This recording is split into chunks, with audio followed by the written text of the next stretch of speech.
Alright, here we are. Welcome back to the Richard O'Reilly Show. I am Richard O'Reilly, and today we've got a lot of things to talk about. Today is Thursday. It is the 15th of June in 2017, and I have whole lot of things to talk about here.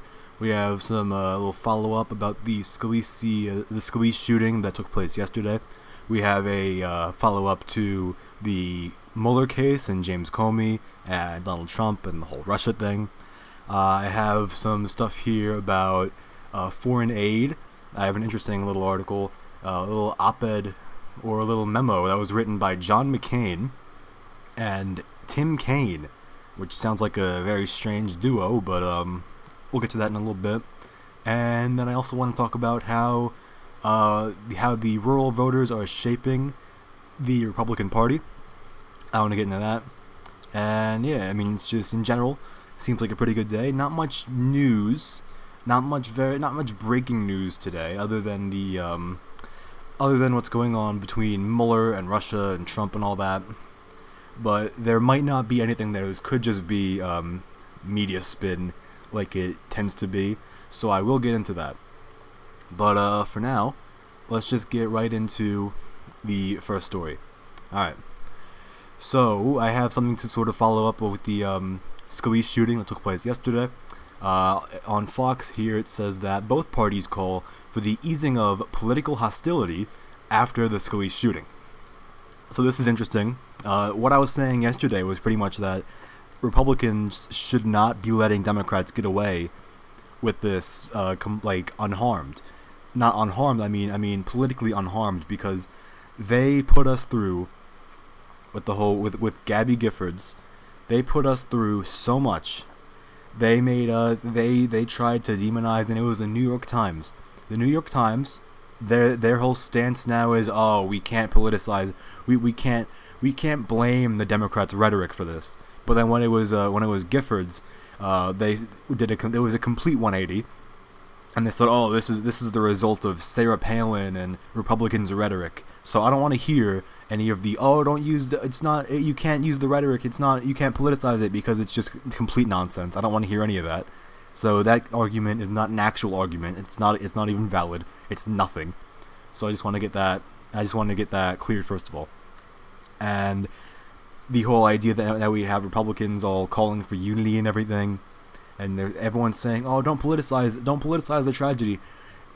We're not the ones politicizing it. It was politicized to begin with because it was a political assassination attempt, multiple assassination attempts, or the much easier term that you can just use is it was terrorism. It was an act of terrorism, because terrorism, the definition of terrorism is violence that was motivated, that has a political motivation. So this clearly had a political motivation. They're not going to try and deny that anymore, even though they still kind of do. Because even though we know everything about the shooter, and we know all about how he was a big-time Bernie Sanders fan, and how he was all into the whole Democratic talking points about Russia and Trump, and he was in all of these Facebook groups, terminate the Republican Party. He was on all these Facebook groups. He had a petition to get a special counsel or a special prosecutor up because he was concerned about Trump and Russia. So this is what happens. I mean, when you have a press and you have a Democratic Party, where they come out and over again they say, and even if they don't say directly, they imply that the president is a Russian agent or he's a foreign puppet. And they say it over and over again, and people start to believe it. And if you believe that, then what's the logical answer to that? If you believe that the president is a foreign agent and nothing is being done about it, what are you going to do? You're going to take matters into your own hands, because, obviously you can't have your president being a foreign agent, right? Obviously not. So when you believe that, you're going to do some crazy stuff. And it's not just Russia, too. It's just this whole campaign of, it's like this whole culture of violence that's been created. I mean, I know it's something that I don't like to say. I don't like to say culture of violence because it sounds very left-wing. It sounds very social justice. But it's absolutely true that there has been a growing culture of violence on the left ever since the election, pretty much. I mean, they used to be pacifists. They used to be all about non-violence and peaceful protest and peaceful getting the change through peaceful means. but it's like they've completely changed on that now. After the election, after you had the Inauguration Day riots and all that, you had a new sentiment on the left that, oh, it's okay to punch our opponents because they're just Nazis. They're not actual. They're not actually people. They're just Nazis. So it's okay. It's okay to punch them. That was their reasoning, and they all said that, and it got caught on video. They actually did that, and the media just played. The media didn't even call them out. The media didn't do anything. The media could have called them out and said, "Oh my God, like here we have all these people on the left that are saying, oh yeah, we get to punch Republicans because they're just Nazis, so we get to punch them all we want." They're all saying that. They're saying, oh yeah, violence. They're saying violence is never the answer. But you know, when you have Republicans and right wingers, I mean, they're all just Nazis and stuff. So we can punch them all we want. They're not even like people, right? They all said that. Media, totally silent. There was no. The media didn't even. In fact, a lot of people in the media agreed with them. People on BuzzFeed and Huffington Post. Not so many on more mainstream outlets like MSNBC. But when it came to, I mean, BuzzFeed, Huffington Post, all of these outlets that are really, really out there when it comes to the spectrum, I mean, very, very, like, very left-wing, just very out there, very, very crazy, or they're somehow regarded as legitimate news outlets. I don't even know how. But a lot of people on there were actually in favor. They were all for the violence. They didn't care at all. So this is what happens after you have months, and even in some cases years, of all of this rhetoric, and then they come out and they say, "Oh, you can't use the rhetoric. The rhetoric isn't an excuse. You can't say that it was rhetoric that caused this." And we have Republicans in Congress that they're buying into that, and even Trump, they're all buying into the, "Oh yeah, we can't use rhetoric. We're all united and we have to stick together." And Democrats in Congress, they're all for that too. You know why they're all for that? Because it's saving them. Because they don't want to have to answer for what they've been creating. They don't want to have to answer for the culture and for all of the rhetoric and everything that they've been saying. They don't want to have to answer for that. So, of course, they go along with it and they don't say anything. They just agree and they just say the exact same things. Like, oh yeah, we need unity, we need to stick together. We're all Americans. And they say that, and you know, it's not like a bad thing to say. Like, I'm not gonna go after them for saying we need to be united, because like I'm all for unity. You know what I mean? I'm all for unity, but there needs to be some kind of push to make them acknowledge that, yeah, like what we've been doing has been sort of a bit crazy. And you even had, and now you have Republicans like Paul Ryan and stuff like that, where they're blaming themselves. Not blaming themselves, they're blaming just the system in general. They're all saying, "Oh yeah, we need to tone down all of the heated rhetoric." But they don't mention Democrats. They just say in general. But it's not even. It's not even at all. How can you? It's not even. The only thing that you can compare to the amount of hatred that Donald Trump has gotten by the media and by Democrats, the only thing that you can compare that to is the hate that Hillary Clinton got. But in that case, it was nowhere near as extreme, because two things. Because one, it was Democrats have the whole media, they have everything. So the anti-Trump message gets amplified way more than the anti-Hillary one. You actually have to dig for that. You have to look into the situation. If you're looking to get information against Trump, all you need to do is go on like Twitter, and it'll be all in the trending tags and the top and the top feeds and all that. It'll be in all of those. But if you want to find anything about Hillary, you actually have to search and dig. That's the first thing. And secondly, the charges against Hillary Clinton were most of the time legitimate. I mean, what charges do they have against Donald Trump that they've been using? I mean, there are legitimate charges that you can use, but they haven't used any. You can bring up anything about how, he's wealthy. You can use these things about how, he's a wealthy guy, so maybe he doesn't connect with the rural voters, even though that's not really true. But at least use something that makes sense, because that at least makes sense, even if it's not true. But if you're going to come out there, and what they're doing is they're just coming out and saying, oh yeah, Trump, Russian agent, Putin puppet, He has videos. There's a video of him getting peed on by hookers in Russia. I mean, it's just nonsense. It's just none of it makes any sense. It's just completely insane. So, with this whole thing, with just the way that Republicans are responding to this, and the way that they're sort of they're not pushing at all. I mean, after like Sandy Hook and all the school shootings, Democrats were completely they wasted no time blaming Republicans and then saying, "Oh, see, this is what happens when you don't pass gun control laws, when you don't pass gun reform, like whatever they like to call it." They were so quick to blame Republicans, and they were so quick to put Republicans in like a corner where they had to answer for why they didn't want to pass gun control, even though they were just shootings that happened. So they were forced to answer for that. Why can't Democrats be forced to answer for their rhetoric and what it inspires? And even more disgusting is the fact that they're still using this for their gun control agenda. That's so sick. It's so disgusting. Here they're coming out and they're saying, "Oh, you can't use the rhetoric. You can't use the rhetoric, and you can't politicize this. But we also need to pass gun control laws because of this. This is what we need. We need gun control because of this." So they're using this to pass their gun control agenda, but they're saying that you can't politicize it when it comes to the motive. And you even have the police still saying, "Oh, we don't know the motive." How do you not know the motive? It's right there. It's right there. It's been confirmed now that the guy, that Hodgkinson, he asked and he wanted to know who was out on the field. Was it Democrats or Republicans? He wanted to know which team was out there.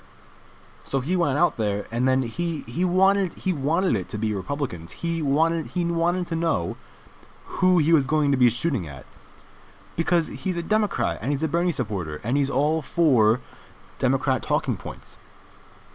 So how can you not know the motivation? The motivation is so clear. He's in these anti-Trump and anti-Republican in general Facebook groups. He's talking about Trump and Russia and about how, he's a Russian agent. We need to get investigations. He's a Putin puppet. We need to get him out of office. He talks about all that. And then he shows up to this stadium and he goes, "Hey, who's out there right now? Is it Democrats or Republicans?" And then he's told, "Oh yeah, Republicans are out there right now." And he's like, "Okay, perfect." And he goes out there and shoots them. The motive is so clear. And now you're going to come out and say, "Oh, we don't know the motive. We don't know. We're not sure." That's just a lie. It's not even just being like ignorant or wrong. It's just a straight lie. You can't not know the motive. And there are still people who will dispute the motive. And that's so disgusting. And now they're using this to push their gun control agenda. It's just so disgusting. And then they say don't politicize this, and then they use it to push their agenda even further with their whole gun control thing. It's so disgusting and it's so sick. And Donald Trump has been getting bipartisan approval for his statement. And the fact that he got bipartisan approval, that's a bad sign. Anytime there's a story that comes out and it says, "Oh, Donald Trump did this, this, and this," and he got bipartisan approval, that should be a bad sign, because usually bipartisan, Democrats and Republicans are almost the same at this point. Republicans are, for the most part, just Democrats with a little bit of a smile on their face who sort of will maybe throw you a bone every now and then. They're pretty much the same, though, when it comes to Congress. So when he gets bipartisan support, that's not a good sign. That's a bad sign. That's a sign that that's not something that you want to see. You do not want to see, "Oh, he got bipartisan support." Not a good sign at all. I don't know why Donald Trump wouldn't come out and he wouldn't mention the motive, and why he wouldn't try and push the Democrats to try and get them to acknowledge that, yeah, your rhetoric is the cause. This is what happens when you have all of this rhetoric that you've been talking about for the longest time, and you just don't calm down. It's always just Russian agent, Putin puppet. And they say all these things. They say, "Oh yeah, you guys are gonna kill millions with your healthcare plan. You're gonna kill Americans." And they just casually say like, "Oh yeah, Republicans are just they're just out there to screw over the people. That's all they do. That's their goal." They just say that like casually. Not that they're opponents that have different ideas and that they're trying to do the best for the people, but maybe they just don't go about it the right way. No, they just casually say, oh yeah, they're like a hostile power. They're like a hostile power trying to ruin the country. They say that casually, and they say that over and over again in the media and with the Democrat, their talking points. So that's the reason why we have things like this happening, attacks like this. And I don't want to hear anyone saying that they don't know the motive or that you can't politicize this, because it was politicized from the beginning. Alright, I'm going to go ahead now and move on to what's going on between Mueller and Trump and Russia. Now, the thing about this is that there's not much concrete, there's nothing that's really solid at this point. But we do have Mueller investigating obstruction of justice. Great. I mean, whatever the hell that means. I mean, honestly. So let's just get right into it, right? So here we go. So on Fox, there's an article that's reporting on Trump and how he ripped the witch hunt in response to the reports of the obstruction probe by Bob Mueller. So basically, Bob Mueller decided that he's going to start investigating obstruction of justice. And we already saw that he was going to start investigating proof of financial crimes, which that's not a part of... You were appointed to investigate Russia. Now you're investigating financial crimes. So what's Mueller even doing here? I'm going to get into that. Let's just get into the article first, right? So it says here, President Trump took to Twitter Thursday morning to claim he's caught up in a witch hunt led by bad and conflicted people following reports that special counsel Robert Mueller is investigating him for obstruction of justice. He says, they made up a phony collusion with the Russian story, found zero proof, so now they go for obstruction of justice on the phony story. Nice. Trump tweeted out early on Thursday. So what he's saying is completely true. They found zero evidence, so they're going to move on to obstruction of justice. Notice how, I mean, it's just such a mess. This whole thing is such a mess. It started off with interference, and then they never ever proved that, so they moved on to collusion, and they never ever proved that, so now they're moving on to obstruction. They've taken like 3 steps, even though they haven't shown any evidence for anything at all. It's so ridiculous. I mean, how are you gonna go and investigate collusion and obstruction when you can't even prove that there was a crime in the first place? How are you gonna do that? How are you gonna, like, if you're like trying to get to the bottom of like a criminal case, like how are you gonna, if there's like a murder and you can't prove that the murder even happened, then how are you going to charge someone for the murder if you can't even prove that there was a murder? What do you mean? There's nothing. All they say is first their claim was, oh, they hacked the DNC emails and gave them to WikiLeaks. And then we were like, okay, how do you prove that? And they said, okay, moving on. So they actually hacked the election directly. And then we said, how do you prove that? And then they said, moving on. They actually tried to hack the French election too. And then we asked them, how do you prove that?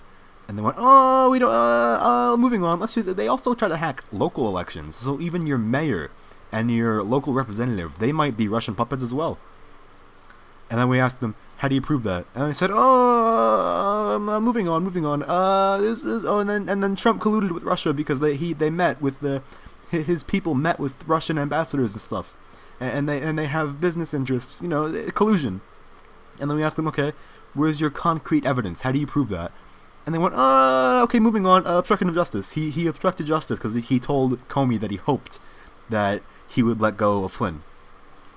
So that's all they do. They deflect and they just move on. They don't feel any need to prove anything. They say it over and over again. They say, oh, we can't disclose the information at the moment. They make it sound like they will at a later date. Okay, you've been saying that for a long time now.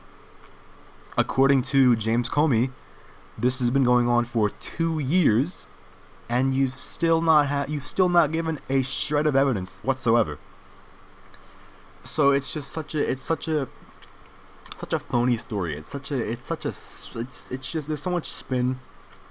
There's so much just disgusting lies that are taking place. So let's go ahead and move on to the article. It says here that he later added, "You are witnessing the single greatest witch hunt in American political history, led by some very bad and conflicted people. Hashtag Make America Great Again." It said investigators are also reportedly looking for proof of possible financial crimes committed by Trump associates. Okay, so what is Mueller's job? What is he investigating? Is he investigating Russia? Or is he investigating now financial crimes? Where's the focus? Wasn't the whole point of Mueller supposed to be to investigate Russia? And they said it was to investigate Russia interference. But then he started to investigate collusion and obstruction and now financial crimes by Trump associates. So we've gone from investigating a foreign government trying to meddle in an election to investigating the president's his friends for financial crimes. How did we get from that point to the other point? How did we get from there? So at first when I heard of Mueller and the special counsel, I was originally the one to say, oh, just let him do his thing and let him find out there's nothing there, and then that'll just be the end of that. But now, with all these stories coming out about how he has his team is filled up with Democrat partisans who've been donating to Democrats for years and years and years, have donated thousands of dollars. They're all Democrats, and that now he's looking into financial crimes by Trump associates, even though he was meant to be investigating Russian interference, and he's investigating obstruction of justice, which is a claim that there is no backing for. James Comey, he gave no evidence for that whatsoever when he tried to say that in his testimony. He didn't believe that there was any attempt to obstruct justice, but that there was a directive, because apparently Trump hoped that he would let go of Flynn. But that's a hope. That's not a directive. How does that? And if it's a directive, how does that not obstruction of justice? You know why he said that? He said that because if he did believe that it was obstruction of justice, that actually would have meant that he had actually broken the law. Because by law, he would have been required to report that. But he never did. Instead, he waited until he was fired, and then leaked some memos and said, oh, see, he directed me, but it wasn't obstruction of justice. Because if it was actually obstruction of justice, then he would have committed a crime.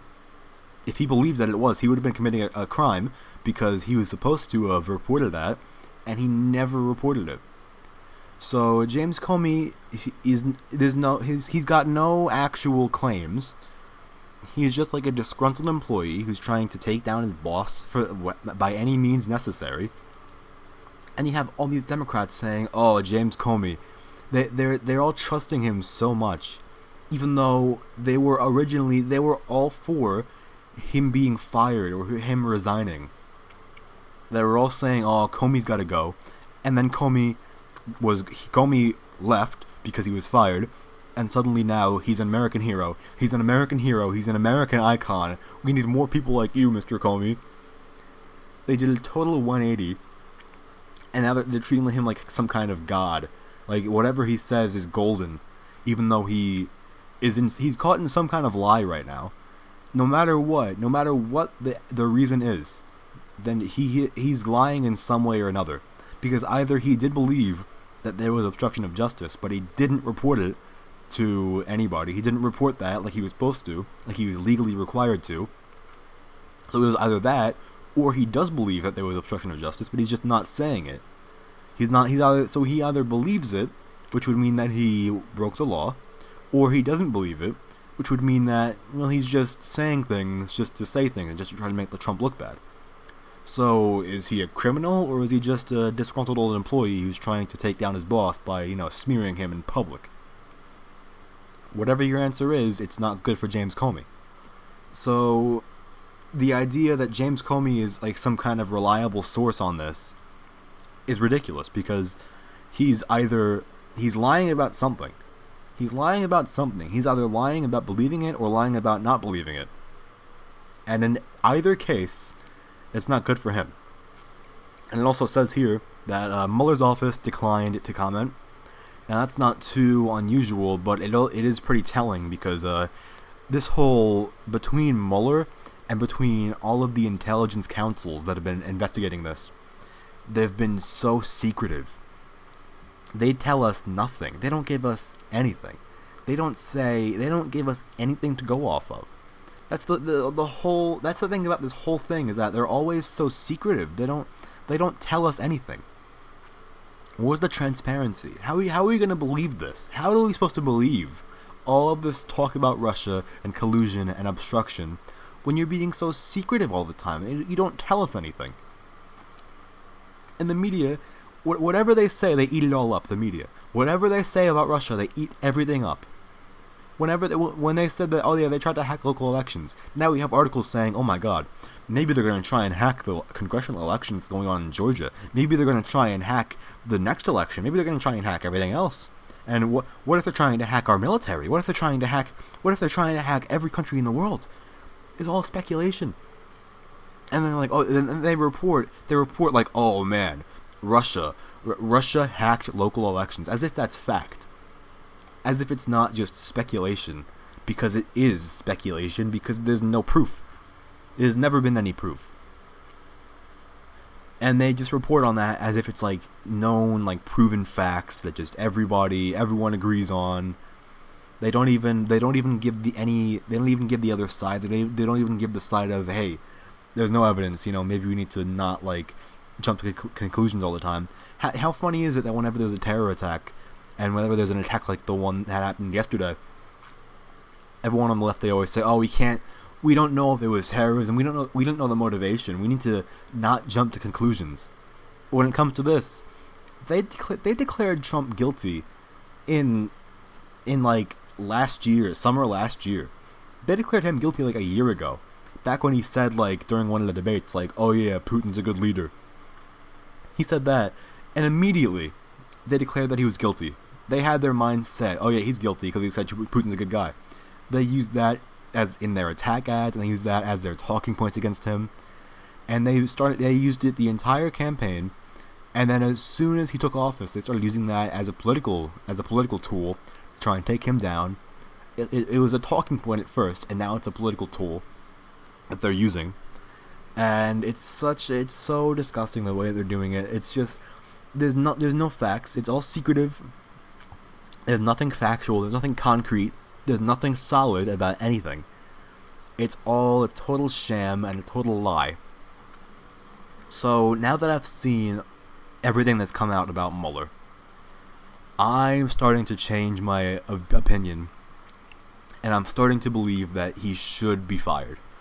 Because at first I didn't know about any of the stuff that he was up to, and about how he had Democrats on his team, about how he's hiring all these new lawyers, how he's looking into totally unproven claims, baseless claims. Now that I see all this, I'm changing my mind, and I'm starting to say, you know what? Maybe Mueller is a little bit sketchy, and he's reportedly close with Comey. They're kind of like buddy. So I can't confirm that, but if it is true, then that would be enough. That would be enough to get him fired. But even if that's not there, there's still a pretty strong case to be made that this guy is partisan. This guy should not be handling this whole thing with Russia. He should be nowhere near it. Now, I'm not gonna come out and say that directly just yet. I gotta think it over a little bit. I gotta see what comes out. But right now, in terms of Mueller, it looks like we have yet another partisan hack looking into so-called Russian hacking and collusion, and that's just not a good thing. And we may have to consider firing Mueller at some point if we want this to be fair, and we want to get away from the whole partisan mess that is the whole Russia so-called investigation. So anyway, I mean, I put that in quotes, investigation, because it's a sham. It's honestly like a play. So-called investigation. Investigating what? Investigating what? What are they investigating? What are they doing? They don't tell us. They don't tell us. So anyway, I'm gonna take a quick drink real quick.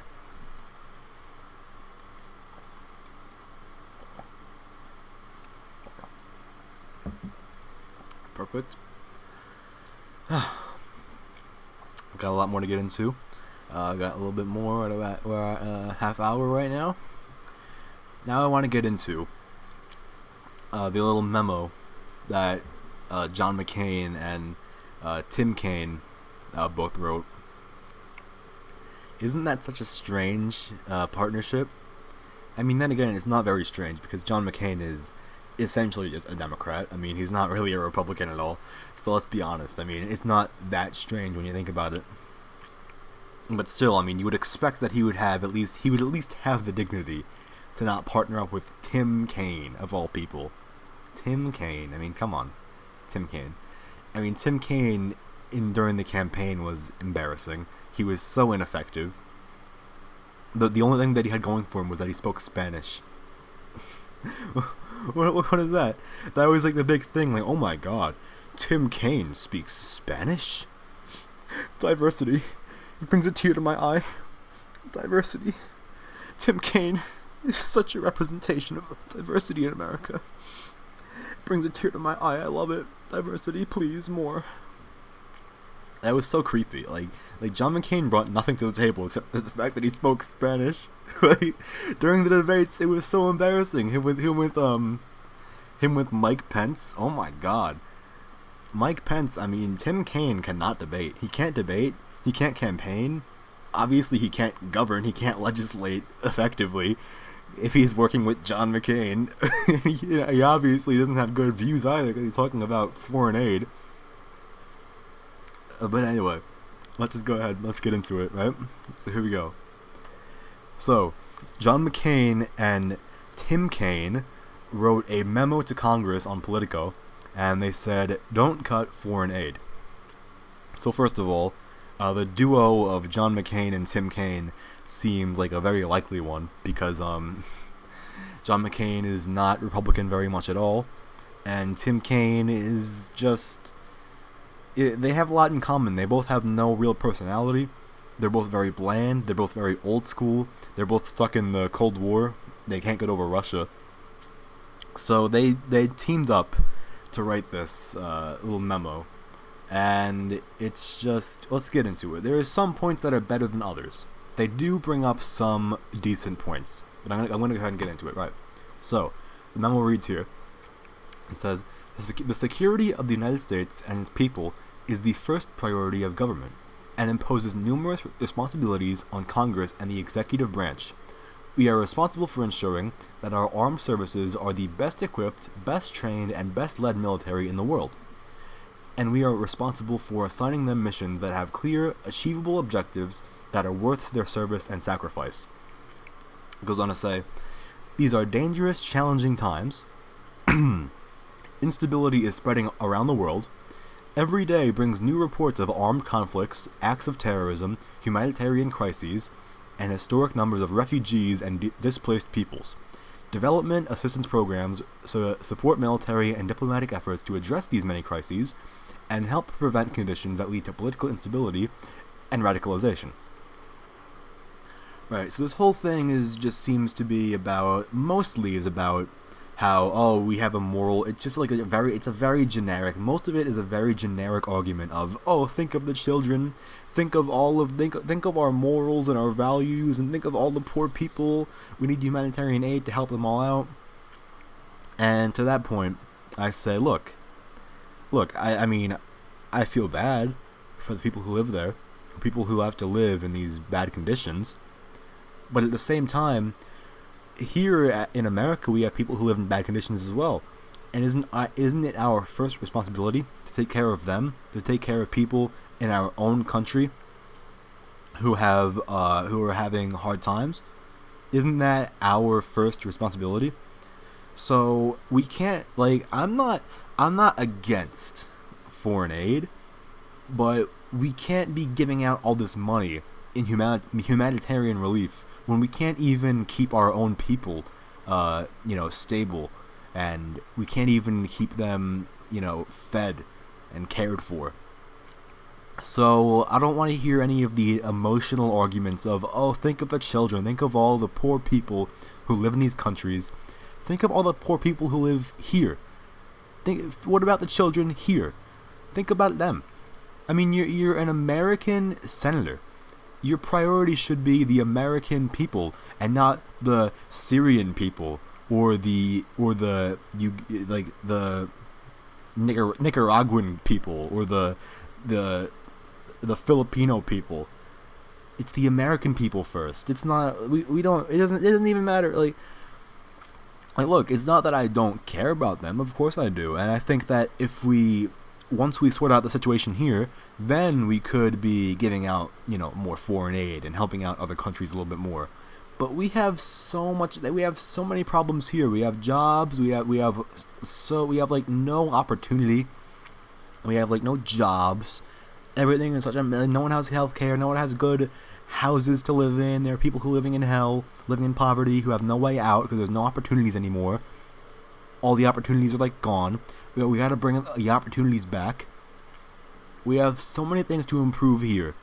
We need to bring back jobs. We need to bring back opportunity and give people the ability to succeed even if they start from nothing. We need to reform our education system, which is a disaster. Education is such a mess right now. We need to reform so many things. And yet, John McCain and Tim Kaine want you to focus on what's going on in Syria.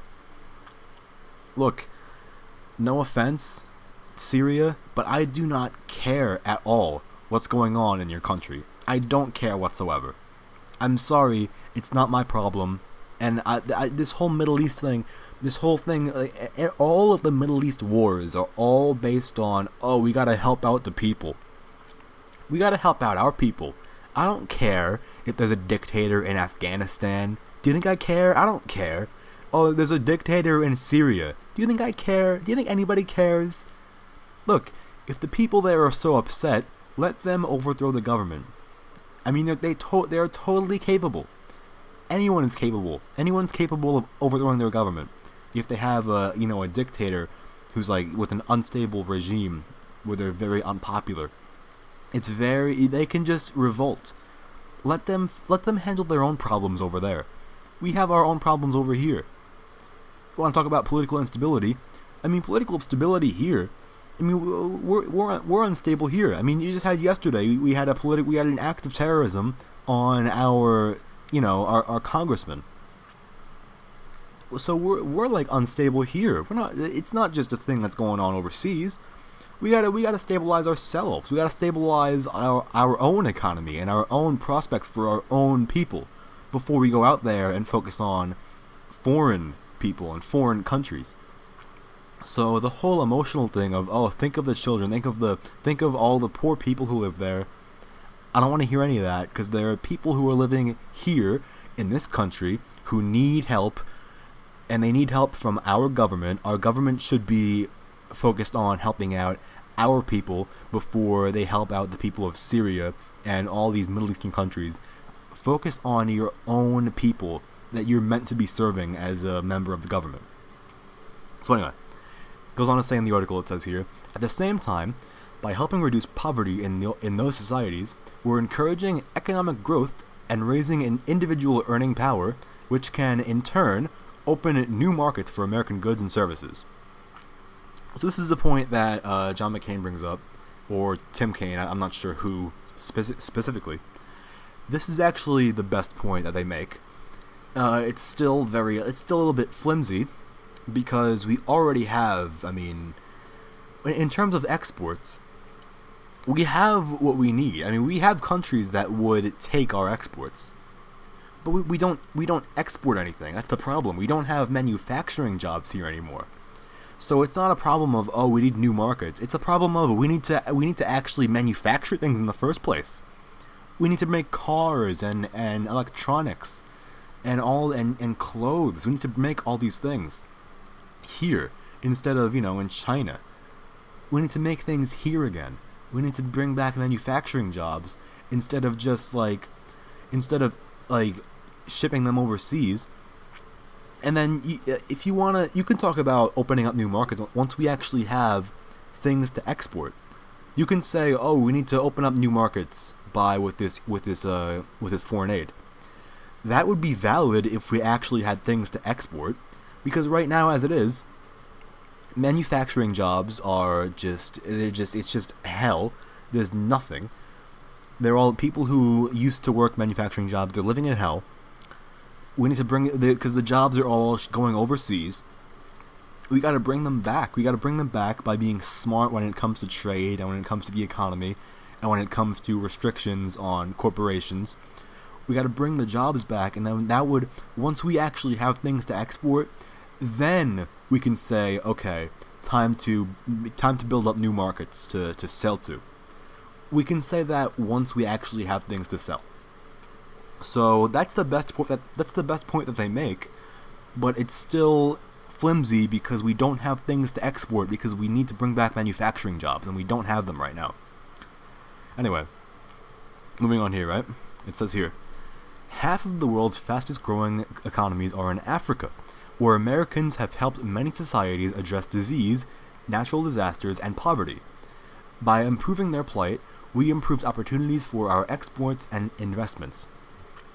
Again, he's saying the same thing as before. He's saying, well, we need new markets, we need to expand opportunities for our exports. First of all, we don't have anything to export. We don't have, just like I said before, we don't have manufacturing jobs. We need to bring the jobs back.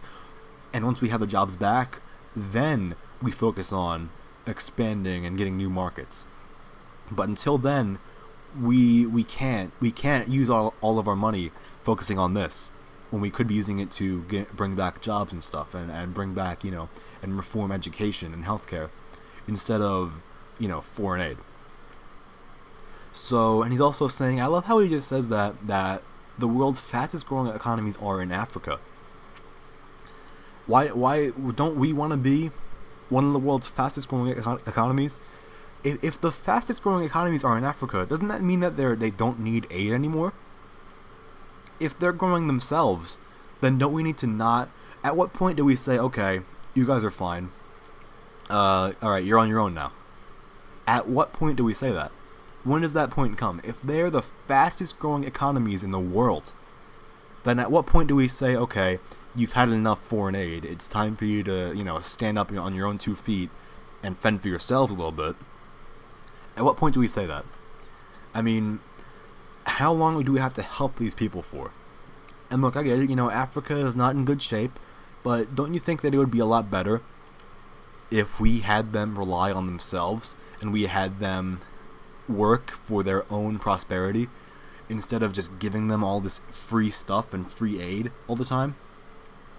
I mean, just imagine how much better it would be for the entire continent of Africa if we had just minded our own business and let them develop on their own. They would be in a great state. They would be in a good state right now, but they're dependent on our aid right now. So the argument that, oh yeah, we need to help them grow. First of all, we don't have any obligation to. We have no obligation to help them. We need to help ourselves first before we help them. And second, they're doing fine on their own. Apparently, they have the world's fastest growing economies, so they don't need help anymore. They don't. What do they need help for? So this whole, I don't want to hear that. That argument is also just, it's not like a thing. It's not a real argument. So I don't want to hear that either. But anyway, it says here in the article, reading here, it says, an unwise budget cuts are ineffective. Desperately needed assistance programs are a penny-wise and pound-foolish error that will shift even more of the burden for stabilizing the world to our overburdened armed services. Here's an idea. Maybe we don't put the burden on anyone, because it's not our responsibility. It's not our job to make sure that African nations have stable economies. It's our job to make sure that our own nation has a stable economy, not theirs. So, if you cut foreign aid, then that doesn't mean that you're putting the burden on the armed services, because there's no burden. You can lift the burden by just saying, look, you guys, we have no obligation to help you guys. We have an obligation to our own people to help them. So why does he say that? Why does he say that it's going to shift the burden to the armed forces when they don't have to do anything? And then he said, such cuts will make it harder to make America safer. What is that supposed to mean? How? It'll make it harder to make America safer. How is America less safe if we give less money to African and Middle Eastern countries? How does it make us less safe? They say that, oh, because it'll make them angry. They don't say that here, but that's what I think they're implying. They're like, oh, if we don't give them foreign aid, then they'll be angry with us. Okay, but here's the thing. Look, just because they're angry with us, what are they gonna do? Go to war? Go to war with us, America? I mean, come on. What is Syria gonna say? Oh, they cut off our humanitarian aid. Time to go to war with America, right? That's not gonna happen. No one would do that. So that doesn't make sense. Like, what are they gonna do? Go to war? Oh, they're gonna be angry. Okay. Why should we care if they're angry? They'll get over it, trust me. I mean, they're not gonna be sitting around, looking to send nukes because we cut off foreign aid because we have our own problems to deal with before we give them foreign aid. So, and that's what I think he means. He doesn't even describe what he means. He doesn't even say what he means. He just says, oh yeah, it'll make us less safe. I think he means that it's because they'll be angry with us, but that's not a good argument at all. So, so I don't really know what he's trying to say there. And it says, he finishes here, they will deprive the world of the full array of American political and moral leadership when it has never been more needed. Okay, I don't know what you mean, it has never been more needed. I mean, objectively, the world is in a much better state than it was 100 years ago. That's objective. You can't. That's just a fact. Like, there's more peace. There's way less war. I mean, there's still a lot of war, but compared to 100 years ago, forget about it. 100 years ago, you had World War I. So the world is doing a lot better than it was back then. So this idea that they need it more than ever, I don't know what that's supposed to mean. I mean, what are they referring to? They're saying, oh, the Middle East is unstable. It's been unstable for a long time now. They say, oh, Africa is unstable. That's been unstable for a long time now, too. And they're actually starting to recover Africa. They're starting to do a lot better than they have been. And in the Middle East, like, there is still hope in the Middle East that we can, sort things out with diplomacy. We don't need to be sending them all this foreign aid and all this. We don't need to be doing any military operations there. Forget about that. Forget about military operations. We don't need any military in the Middle East right now. We don't. And he says political and moral leadership. I don't know what that means. It's so vague. Political and moral leadership. Look, we're gonna be the world leader no matter what. Wouldn't it be better if we were the world leader because we had the strongest economy? This is what American leadership started for two reasons. One, it was because we won 2 world wars, and 2, it started because we won 2 world wars, but it was maintained because we had the best economy in the world. If we just built up our economy and we brought back jobs and we started to export again, that would maintain our position as the world leader, even without foreign aid and intervention. So this idea that we need to give people money and intervene in foreign affairs because we need to secure our leadership, I mean, sure, that's one way of doing it, but a much better way and a much more sensible and reasonable way would be just to boost our economy. And in the process of doing that, not only do you make us the world leader and maintain our position as the world leader, but you also improve the lives of so many of our people who have been left behind and have been treated like so poorly by the system. So this whole thing is just there's nothing to it. I mean, there's some good arguments, but in general, it's just emotional appeal, and it's just stale. It's just the same thing that they've been saying over and over again. Like, oh, think of the children. So everything about this is just so wrong, and the fact that it was written by John McCain should be really telling before you even get into it. But yeah, other than that, we need to focus on our own country before we go and deal with all this foreign aid and all this foreign intervention, and that's about it. Alright, so I got about 10 minutes left. I want to go ahead and touch on, real quick, just this very interesting article that I found on The Hill, talking about how the GOP came to dominate and was dominated by the rural voters. So I don't have too much time, but I'm going to try and touch on it a little bit. Let's just get right into it. So, The Hill is doing a bit of a series about how about the demographics of the country and how the country is changing and how the political trends are changing. And they have an article here, and it says how the GOP came to dominate and be dominated by rural voters. And it says here, as recently as 2009, Democrats represented 10 out of the 17 U.S. House districts through which the Ohio River flows. Now they hold 2, accounting for only 40 miles of the riverfront. The districts that Democrats hold are both urban seats in Pittsburgh and Louisville. So this is a trend that's been going on in the Democratic Party for a long time now, that really accelerated in last year, where they've been losing pretty much everywhere except for urban areas. They've been losing everywhere else. So it says here, the changing political sentiments and economic undercurrents of the Ohio River Valley have been magnified in rural regions across America. Rural counties, already struggling to hang on, felt the pinch of the economic recession most acutely and blamed politicians most harshly. Rural America is adrift. It's dying, and it's voting increasingly Republican. In 2016, Trump won a higher percentage of the vote in rural communities, 62%, than any Republican presidential candidate in modern times, according to exit polls.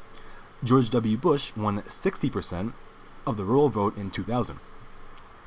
So, this is saying that one thing that I don't agree with is that what they're saying that rural America is dying, which sort of implies that it's hopeless and that they're dying, that they won't be able to be revived, which is what they're kind of implying.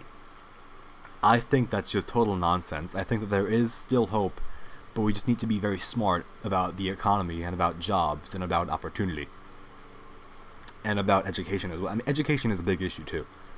Education, jobs, healthcare, quality of life kind of things. And they're saying that people in these communities that have been really struggling have been becoming more and more right-wing. Now, Democrats and liberals try and spin this, and they try and say, oh no, they're actually left-wing, but they only voted for Trump because Hillary was not very populist, and Trump fooled them into thinking that he was a populist. But that's just a total lie, because actually, as it turns out, polls actually show that people who voted for Trump, who voted for Obama, they were motivated by the economy and also by social issues. So the most likely sort of explanation is that not that they were voted for Obama and then were hesitant but voted for Trump. They were voting for Obama they were hesitant to vote for him, but they voted for Trump with enthusiasm. Because with Obama was running against John McCain, who had no charisma and didn't have good ideas about anything. And this was in the middle of the recession as well, so he was out there saying, oh yeah, I'm going to be George Bush 2.0. So that's why nobody wanted that. So everyone who was living in these communities, they all said, Obama's a little bit out there with the whole social issues thing, and I really kind of hate that. But at the same time, like, I want jobs. And he's saying, oh yeah, I'm going to bring back jobs, and I'm going to bring back the economy. So I guess I gotta vote for him. But the Democrats, they spin that and they say that no, they were actually enthusiastic for Obama, but they were hesitant for Trump. But according to the polls that say that are talking about that show the issues that they actually care about when it comes to the economy and cultural and social issues, it shows that they were actually way more enthusiastic about voting for Donald Trump than they were about Barack Obama ever. So, I mean, it's just what we have is just something that's is a lot of spin, and they'll always try and say, oh, they're left wing, they just voted for Trump because Hillary was a bad candidate, and Trump, they say that Trump is a fake populist. If Trump was a fake populist, then he would have never run as a Republican. Because think about it, if he was just an opportunist and he just wanted power and he didn't care about the actual issues, he could have just run as a Democrat, and it would have been so much easier for him because he would have had the media on his side. He would have had the entire establishment on his side, and he would have been able to say just the generic liberal things, and there probably would have been a really awful Republican nominee like Jeb Bush who would have lost like immediately. It would have been no contest. So the idea that he's not a real populist, he put so much on the line. Think about how much he put on the line by even running. I mean, he was always seen before this. Donald Trump was seen as like a really like goofy, like really lovable celebrity kind of character. He was like a big celebrity. Everyone loved him. He was like, you know, American. He was like an American icon. Donald Trump, like, oh yeah, like he was like the image of success, the American dream. Everyone loved him. Then he ran, and that all changed. If he didn't actually care about the issues, he could have just run as a Democrat, and he would have been showered with admiration by the media and everybody. But instead, he ran as a Republican, and he was showered with just so much hatred from the media and from the entire establishment. And yet he didn't give in. If he was actually just looking for attention and for power, he would have taken the easy way. He would have run as a Democrat and just would have lied and said, oh yeah, I care about all these, I care about, you know, diversity and tolerance and immigration and all that. And he would have won easily because Republicans would have had a terrible candidate like Jeb Bush who would have just lost no matter what. I mean, Jeb Bush would have had no chance. So he could have done that, and that would have been so easy for him. But he ran as a Republican because he actually cares about things. He cares about the issues. He cares about not just economics, but also cultural and social issues. So he does genuinely care about the people. And look, he's not always right, but he's a good guy in his heart, you know? Like he's not always right about everything, but I believe that he genuinely thinks that what he's doing is what's best for the country, and I applaud that. So anyway, back to the article. It says here, this is something that I hate. It says, but the GOP's increasing reliance on votes from rural areas dominated by blue-collar whites has drawn the party into a demographic box, one that threatens the party's future, as more diverse groups of voters elsewhere rise in political power, and at some point, the party's geographic advantage will be overwhelmed by the demographic disadvantage. So this is something that I've been seeing a lot. They've been saying this since like 2012. And the election should have been their wake-up call. It should have been their wake-up call saying, oh yeah, you're wrong about that.